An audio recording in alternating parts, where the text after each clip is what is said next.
Well, hello there, Ramblers, and welcome back to another weekly Reese Ramble. Of course, my regular podcast all about vintage and retro computing and gaming. Not quite sure how you differentiate between those two, but there you go.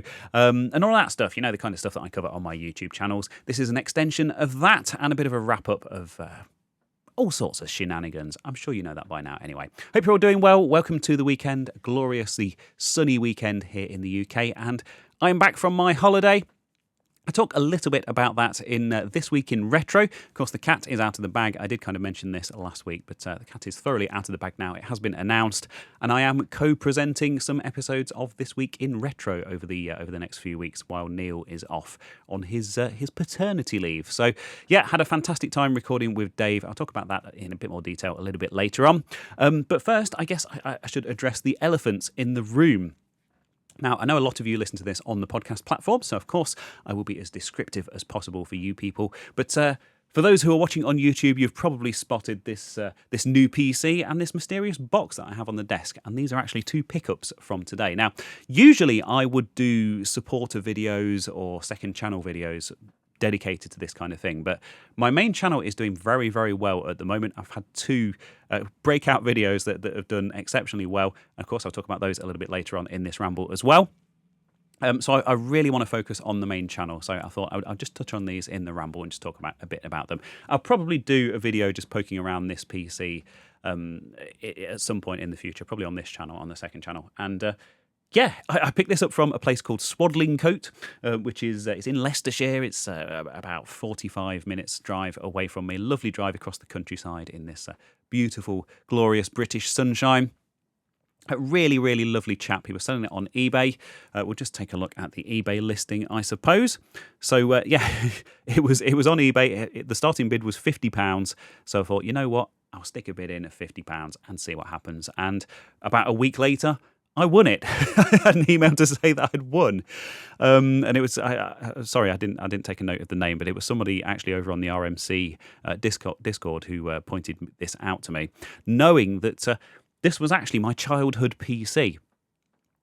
Probably not this very one, but this model of Tiny. Now, ours was actually 486 DX266 when we got it. This is a Pentium 100, so it's a slightly higher spec one, but same case, same keyboard, same speakers and mouse, and weird unbranded monitor, which is actually surprisingly good. I've fired this up. It's all working great. Also came with a Canon bubble jet printer, which is like a BJC 4100 or something. And as you can see from the pictures on the eBay listing, if you're watching this on YouTube, it works. It all works. It's running Windows 95. I don't think it's the original installation of Windows 95. It's got a 1 gig hard drive in, which I think has been upgraded at some point, and there's not really much on there. But yeah, hopefully I'll get a chance to have a poke around that at some point. So that's very cool. And yeah, the person that I picked it up from runs basically a house clearance company. So he's like a furniture dealer, goes to people's... this was an elderly gentleman who'd sadly passed away, and the family called this guy's company in to come and see if there was any furniture of any value.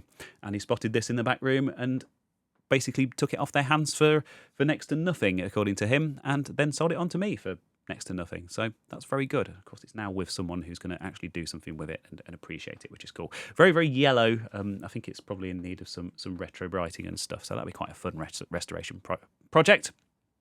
And indeed, I don't think I own anything of this kind of very early Pentium era. I think the closest I've got is probably my PC 98, which I think is a 120 or 133 Pentium. But of course, that's not an IBM compatible PC like this. That's a PC 98, so it's a whole beast, a whole different beast. But anyway, I'm not going to talk too much about this. I'll do a dedicated video on it at some point in the future. Also came with this rather cool tiny mouse mat, which is obviously original. It's absolutely filthy. It's obviously had the monitor stood on it for quite a while, so and it's all kind of peeling away and stuff. So don't know what to do about that. I don't know whether to talk to maybe Dan at Retrofied and see if he's up for doing some replicas of that or something. Yeah, maybe I could do a Time one as well, because, of course, I put this next to the Time desk PC, which I have in the studio and which I've covered a couple of times on my main channel. And the fun thing about this, of course, is that they both ended up being the same company eventually. So kind of early 2000s, when this desk PC was made, the parent company of Time bought Tiny, and these are kind of siblings in a roundabout kind of way. So cool to have them together here. And, of course, cool to have my childhood PC. Can you tell I'm quite excited to have that? Anyway, that's here. And just before we get into our first kind of story of the week, I'll also talk about this box that I have here on the desk, and I'll also open it as well. So this isn't some kind of sponsor spot or anything like that. This is actually a crowd-funded thing that I backed last year. Oddly enough, at Kickstart at the Amiga show, I got talking to Andrew, who runs this company, Immortal Joysticks. He also has, I should give a bit of a shout out to his YouTube channel and stuff as well, I guess. So yeah, this is the Immortal Joysticks website. Of course, I'll link to that in the usual places, as with everything else that I talk about this week. But he also has a Twitch channel and a YouTube channel called Amiga for Mortals, and does loads of cool stuff with playing Amiga games and that kind of thing. So worth checking out if you want to go and check him out. Plus, he's just a genuinely lovely chap, so always happy to help him out. But yes, this is the Immortal joystick, and I think these are actually available on kind of general sale now. But yeah, when I got back from picking up this PC, this box was sat on my doorstep. So I thought, you know what, I'll bring it to the studio. Don't want to do a dedicated unboxing video for reasons that I previously mentioned. Oh, there we go. It's got some nice stickers and things in the box. Just realised I've not switched back to the other view. There we go. So it's got some nice stickers and things in the box. Very cool. Lovely. Got the anti-static bubble wrap, the pink stuff here, and I can't remember what colour combo he offered them in all sorts of different colour combinations, and I can't remember what I went for, so this is quite exciting. Looks like it's shiny. Oh, yes, look at that. So that is... It's got a lovely braided cable. It's got the Atari-compatible 9-pin DE-9 connector on the end. It's got a lovely shiny plastic red ball-top joystick there. We've got the two buttons. They're arcade-quality buttons, and... yeah, it's got auto fire, and I think the other button is to map up to jump, or to map the second button to up, so you've got a dedicated jump button, that kind of thing. So what a lovely thing that is. I'm very much looking forward to using that for some videos and stuff, and of course for playing some games on the ST and on the 2600 and all the rest of it. So excellent to see this has finally arrived. Of course, it's a one-man band, one-man project. I think they're all hand-assembled, so wasn't in any rush or anything like that, but... cool to see that this project has finally come to fruition, and yeah, going to enjoy using that. So anyway, I think that's enough rambling about new pickups for today. Let's do some news for a change. So earlier this year, I gave quite a lot of coverage to a movement called Stop Killing Games, which of course was started by Ross Scott from the YouTube channel Accursed Farms. And just to give a very brief and massively oversimplified recap of all of that, there was a game from Ubisoft called The Crew, which was kind of an online vehicle heist type game. And Ubisoft decided to turn off the online servers for that game and made it completely useless. And it turned out that shops were actually still selling it, even kind of as recently as 6 months before they turned off the servers, which is absolutely not on. You know, if you buy a game at full retail price and it only works for if it only works for 2 years, that's not really on, is it? But yeah, because basically it all boiled down to licensing for the vehicles and the game soundtrack and all of that kind of stuff. And the campaign basically started petitioning governments around the world to kind of introduce consumer protection laws that would mean that that the makers of these games would need to make it very clear if the game had an expiration date. You know, of course, they know how long these contracts are negotiated for up front, so it only seems reasonable that they be honest about that and actually advertise that to the people buying the games. And I did my bit. I helped out. There was a UK parliamentary petition, and I went and signed it, as did many of my viewers and my listeners in the UK. And yeah, lots of people I kind of spoke to within the community as well. There was a kind of support for this across the board, and our government responded. They gave quite a detailed response, actually, and basically said, actually, maybe this isn't quite right. Maybe we'll look into it. But it was a bit vague and a bit kind of hand-washy. I thought I actually didn't think it was too bad as far as responses go. I was expecting far, far worse. And then a government regulator stepped in and they said, no, actually, this isn't detailed enough. We're going to have to give a proper response. And then Rishi Sunak, our Prime Minister at the time, decided that no, you know what, these Stop Killing Games people, I don't want to respond to them. I'm going to have a general election instead. And then he went and lost the election. So now we have a different political party in power, and that means that all of the petitions and things that were ongoing all got cancelled and written off, and we need to start again from scratch, which is a bit rubbish considering all of the signatures that we'd managed to amass. But anyway, there you go. But there have been some more developments in the world of stop killing games, and I'm quite passionate about this. I do want it to succeed, and therefore it's only fair for me to promote this. And if you are an EU citizen, and sadly I'm no longer an EU citizen, that's a whole different kettle of fish. Probably don't want to get into politics on this podcast, but there we go. But if you are an EU citizen and you have all the wonderful rights and things that affords you, that we decided we didn't want anymore, you can go to Stop Killing Games, and there's a European Citizens Initiative that you can sign. So you have to live in an EU country, you have to give them your address and everything, so it's all above board, it's all legit. You can't go and stuff it with a load of made-up signatures and things. And this is the European Citizens Initiative. So if you want a bit of a primer on this, and I will link to this video, Ross has done an amazing sort of 11-minute introduction to it on his channel, as he has done with all of the other kind of stuff that he's done. Well worth looking into just to see what this petition's all about if you're interested in signing that and helping the cause. But of course I'll link to that, and I'll also link to this and link to everything else. And so this was registered on the 19th of the 6th, 2024. The collection start date was the 31st of the 7th, which was a couple of days ago. And a collection of signatures is ongoing. So the objective of this basically is summed up thusly. This initiative calls to require publishers that sell or license video games to consumers in the European Union, or related features and assets sold for video games they operate, to leave said video games in a functional, playable state. Specifically, the initiative seeks to protect the remote disabling of video games by the publishers, before providing reasonable means to continue functioning of said video games without the involvement from the side of the publisher. So basically, if you're going to switch your game off, release the server code so people can run their own servers, or do something to remove that online requirement so the game is still playable. That kind of thing. The initiative does not seek to acquire ownership of said video games, associated intellectual rights or monetization rights. Neither does it expect the publisher to provide resources for said video game once they discontinue it while leaving it in a reasonably functional state. So essentially saying, we don't want to actually own these games. Publishers can still retain the rights and everything, but we want to be able to support them and keep them running, and we don't even necessarily want that burden to be on the publisher itself. I mean, you can't say more reasonable than that. And then there's a bit more sort of background information, and you've got all the names and details of all of the people that are kind of organising this very kindly. So the official representative is Daniel Ondruska, who is based in Germany. And we've got a report here on the number of statements of support collected. And as you can see, we've got loads, 47,000 signatures already. And as we know, stuff like forcing Apple to add USB-C ports to their devices and all that jazz that the EU has done in the past, they have quite a lot of sway with these big technology companies, certainly more than we would have done in the UK.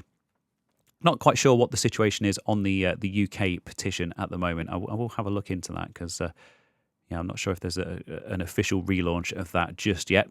But so if you are an EU citizen and you are wanting to support the Stop Killing Games initiative, I will link to that down in the usual place, and I urge you to go and sign it if that's a cause that you are on board with. And hopefully we can get those signatures, and we can keep playing these games for many years to come. My next story this week, sadly, isn't quite as positive. Some really sad news from a really big name in the world of retro gaming, and that is romhacking.net. Now, if you're not familiar with this website, they offer ROM hacks for various console games, Game Boy games, that kind of stuff. So basically, people take the original games for these consoles and they modify them, and then they basically distribute the patches, not the hacked games, not the original games, just the patches. So you can take your own copies of those games and you can modify them and transform them into something else. Perhaps most famously, or at least as far as I'm concerned, some of the DX conversions, like there's excellent conversions of, say, the original Super Mario Brothers on the Game Boy. Of course, that was a black and white game, and what these hackers have managed to do is take the original game files, and they've added colour to it and made Super Mario Bros. DX, which is excellent. Of course, it runs on the Game Boy Color, and that's one that I have played and enjoyed myself. But there's loads more. There's, they did the same with Mario 2. I think there's a Zelda one as well. Just an example, just not even scraping the surface of what kind of these people have been capable of over the years. And rumhacking.net was an excellent resource for this whole community. So it had its own forums, its own kind of distribution service where you could create a page for your game and your hacks or whatever, and kind of distribute them from there. Just a really great community around this website. And unfortunately, there has been a lot of drama, and the admin of the site, the person that actually owns it and runs it, known as Nightcrawler, has decided to throw in the towel. So there's an official announcement on the homepage. Basically says, I won't read all of this, but it's been a good near 20-year run, but for various reasons, it's time to wind things down. The site achieved almost everything it set out to do and far exceeded it. We joined hacking and translation communities together. Of course, translations, stuff like taking Japanese exclusive games and hacking them to add English translations, that kind of stuff. Hadn't even touched on that side of thing, but yeah, we joined hacking and translation communities together for the first time ever. We outlasted and eclipsed ROM hacking sites that came before us. We brought ROM hacking from niche and fragmented to global and centralized. We assembled the largest force of ROM hackers on the planet. We brought learning resources and accessibility to a much wider range of people. But basically, it goes on to say things sure have changed since the beginning days. I miss the times when I was able to interact with a smaller group of supportive people to collaborate with rather than the entire world. Having gone from an unknown fledgling site to an infinitely growing and globally known one made sustainability very challenging. The site became so busy with 24/7 use, endless queues and endless inbox.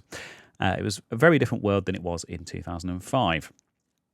Goes on to talk about copyright pressures and that kind of stuff. But then it takes a bit of a dark turn, because there's evidently been some... I wasn't aware of any of this. I'm not kind of active in this community, but evidently there has been some trolling and some internal politics, which of course sadly is always the way with these big projects, and some bullying and people directly attacking the admin of the site. And they've decided, quite rightly, they don't have to put up with that anymore.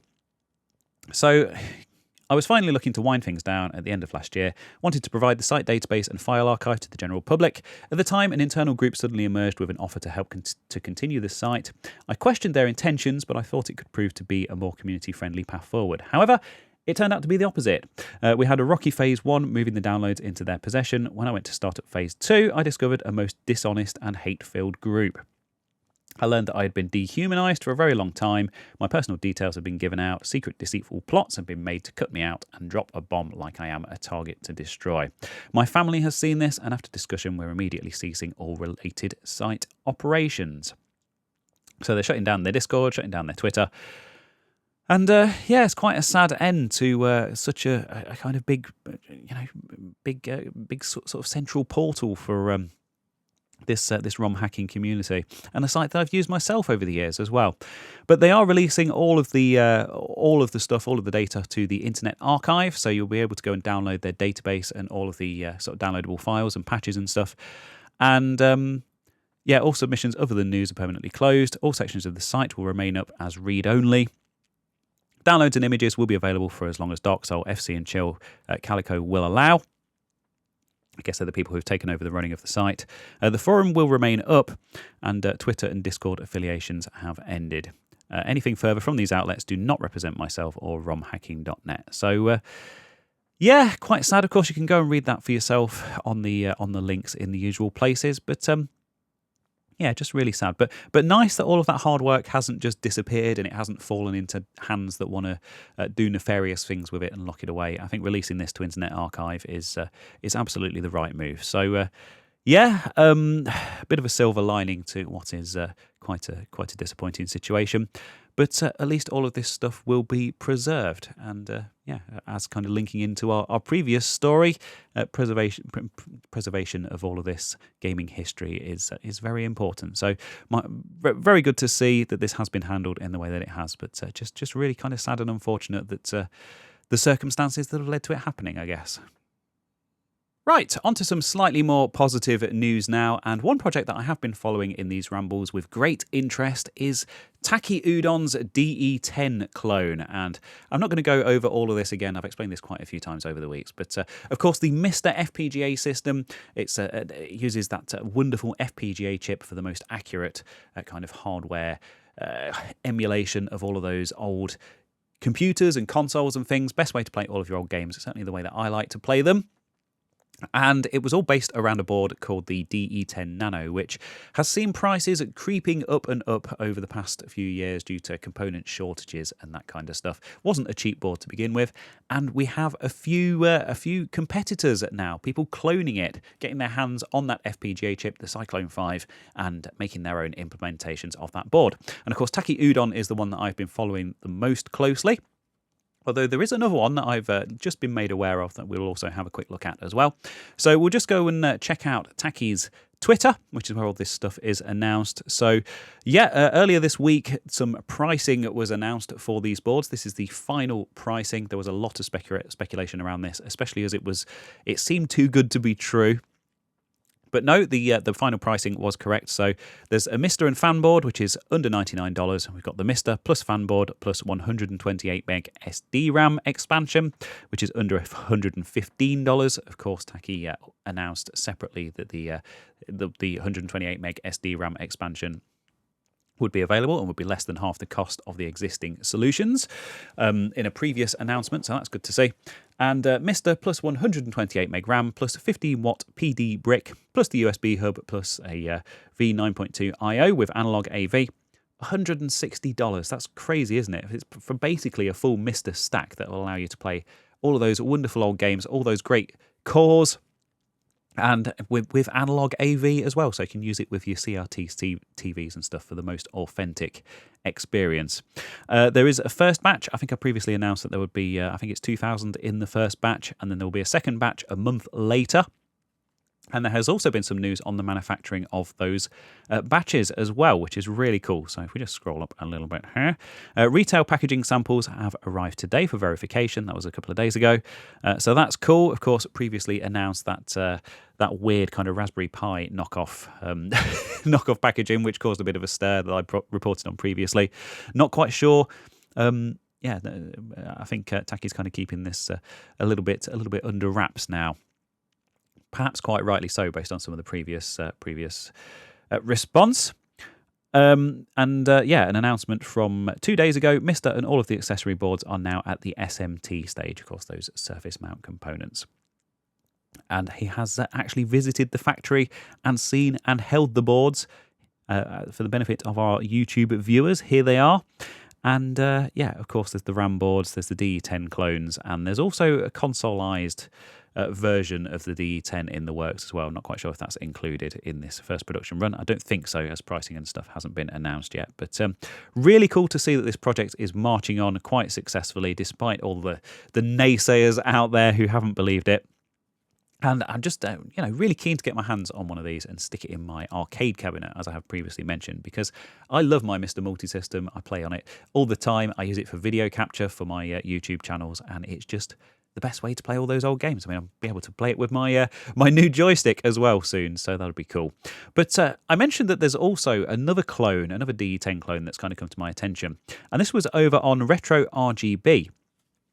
And full disclosure, Bob is a friend of mine. Bob who runs Retro RGB, and indeed, I have done a lot of writing for his site, and there is something interesting with Bob coming up in the near future. I should probably just drop a little hint there, but this links to a YouTube video with another DE-10 clone from QMTech. It's another $99 clone, and basically, the story goes on to say the Mr. FPGA project is one of the best ways to experience retro gaming. It's powered by the DE-10 Nano from Jurassic, but can be extended with accessories that can add CRT output, connect original console controllers, and more. The price of the DE-10 Nano has been steadily increasing. When I first bought it back in 2019, it cost me $140. I think that's about what I paid for mine, actually, around the same time. Currently, the board will set you back $225. Now, there is an affordable alternative that is compatible with the Mr. FPGA project. It's a board from QMTech, and it costs $99. And so far in their testing, the board has been found to be 100% software compatible with the Mr. FPGA cores. Even the Tapto project, which lets you launch games using NFC tags, it works flawlessly. That's not one that I've checked out yet. That'd be quite interesting to have a look at. There are hardware compatibility issues and serious build quality issues that you should be aware of. Of importance is the RAM orientation. I had heard about this. So this board doesn't actually work in the Mr. Multi-system because the RAM's actually built into the motherboard, and they've reversed the direction of the GPIO pins that the RAM expansion uses for some reason. So if you're not in a position to be able to turn your RAM module around 180 degrees because you're using some kind of third-party ITX-based board or something like that, something like the MMS, then it's not going to work with that, which is a bit weird. I'm not quite sure what the justification is for that, but it's all covered in the video, and of course I will link to... oh, this is good. Videos of RAM getting fried due to orientation. I haven't actually watched any of these yet. I'll give those a watch after I've recorded this because that sounds quite entertaining. And of course, there's also the links to the Taki Udon board that I just covered as well. So I'll link to this retro RGB story. There is a nice embedded YouTube video in here which goes over this new clone board. But always great to have options, of course, in the worlds of retro emulation. I have to drop that word in there. It's great for engagement. And at the world of FPGA and all of that stuff. And it's just good to have some competition and to see more hardware entering this space, more affordable hardware. Oh dear, I am feeling a bit gassy. I hope that's not coming across on the microphone. Apologies if so. I try not to burp in your ear, but yeah, I saw my my studio landlord and my good friend ambling around outside, as he often does, bumbling around. Not quite sure how you describe it. Of course, it's his land. It's his right to have a wander around outside on a lovely sunny day like this. And quite often catch him when I'm coming and going from the studio, and we always have a good chat about stuff. He's very much into computers and IT and that kind of thing. Until recently owned an IT business. But I think he must have seen my video coming about the Pentium 4 running Windows 11 and decided that actually, you know, IT sales is not a good business to be in nowadays because people don't need new computers anymore. They can run Windows 11 on 20-year-old hardware. Yeah. But anyway, he also offered me a nice ice-cold can of Coke, zero sugar Coke. And I must admit, I don't usually drink this kind of stuff, but yeah, it's making me a bit gassy. But couldn't say no on a nice day like today, so thanks for that. But anyway, that, of course, leads me in to that video and indeed the other video that I've released recently on my channel. And as alluded to earlier in this ramble, both videos are doing really, really well, which is really cool to see. So thanks to everyone for checking those out. I hope you enjoyed them. And we'll just take a look at the stats on those, like we always do in these rambles. So yeah, this is the Windows 11 on Pentium 4 video. It's got nearly 50,000 views on it, dare I say it, which makes it the 4th most popular video on my channel.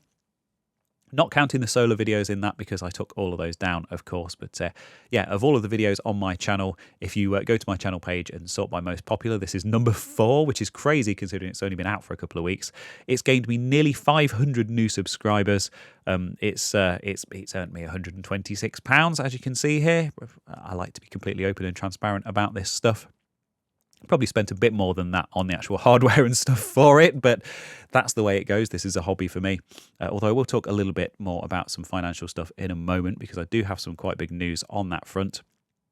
But yeah, so it's great to see that video doing really well. And of course, I will follow that up with some similar content. I don't want to go down the rabbit hole of just endlessly doing the same thing because it does well, because I'll get bored of it. So there's no danger of that, but I have had another idea kind of in the same vein as this one, something that I would quite like to have a play with and see how that works.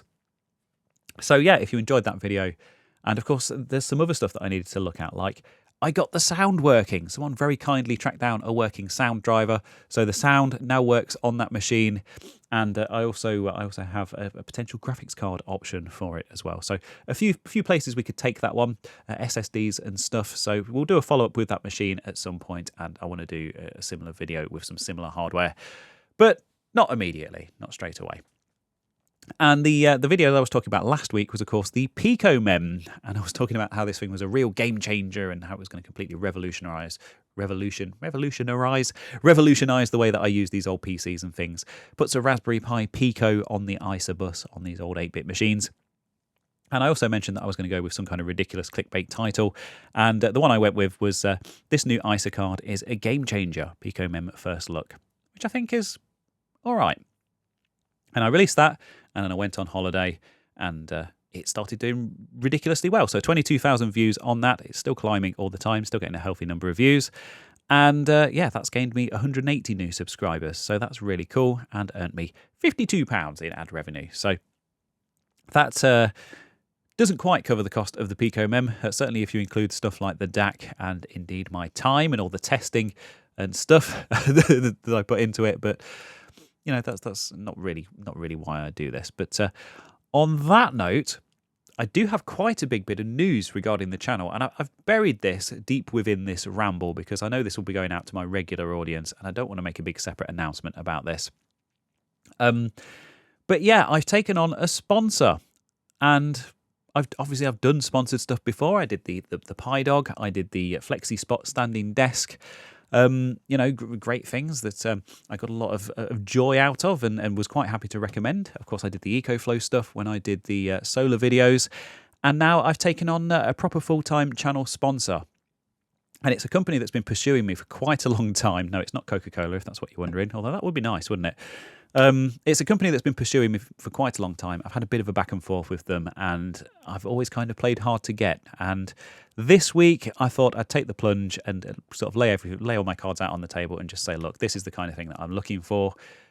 Do these terms work for you? And they immediately came back and said yes. So I'm going to go with that. And it's a very, very unobtrusive thing. It's like 15 to 30 second integration in the first half of the video. Completely unscripted. I'm free to say whatever I like. It's a service that I use personally, and I don't want this to come across like an advert because they're not paying me for this one. They're not sponsoring the Rambles. They're just sponsoring the main channel. But that company is PCBWay, which of course is a company that you're probably very familiar with because they sponsor lots of small YouTube channels, and they've really helped out a lot of my friends who have small channels, quite frankly, to help them to sort of cover their expenses and stuff like that. So quite happy to be working with them and quite keen to kind of get on board with that. And I don't want to turn this into a massive plug for my Patreon and stuff like that, but it would be remiss of me not to point out that I do have a Patreon and I do have a Coffee, and of course, I also have the YouTube channel memberships on my main channel as well.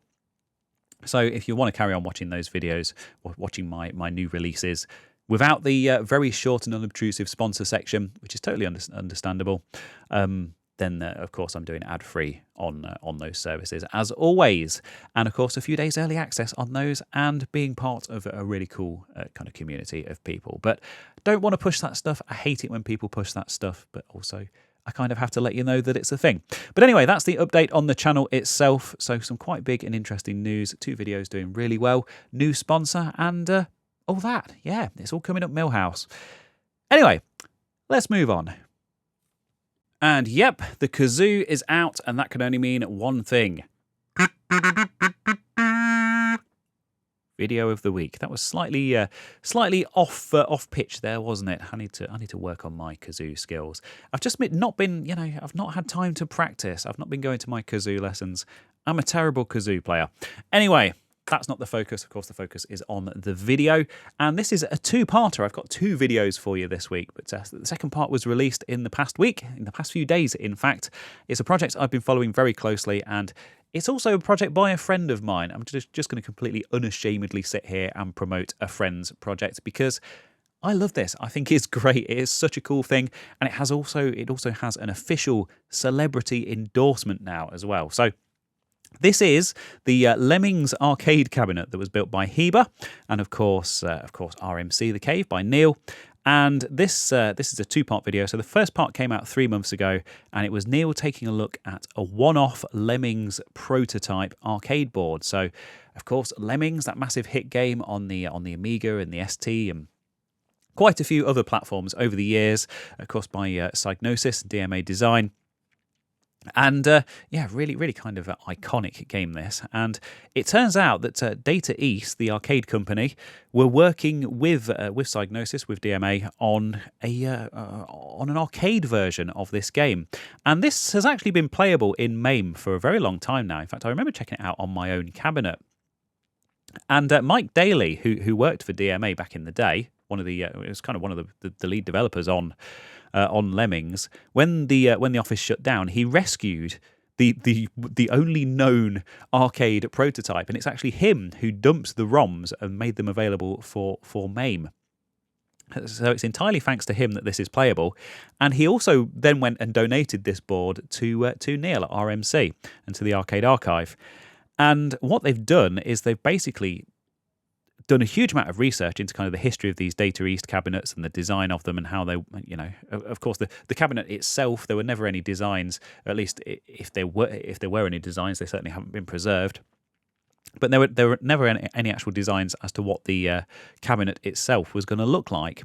So they've kind of taken a lot of inspiration from other cabinets. They've done a load of homework on this. They put jigs together to be able to build something which is era appropriate and it's all kind of come together as this full working project that you can actually go and play. It's got trackballs to control it properly.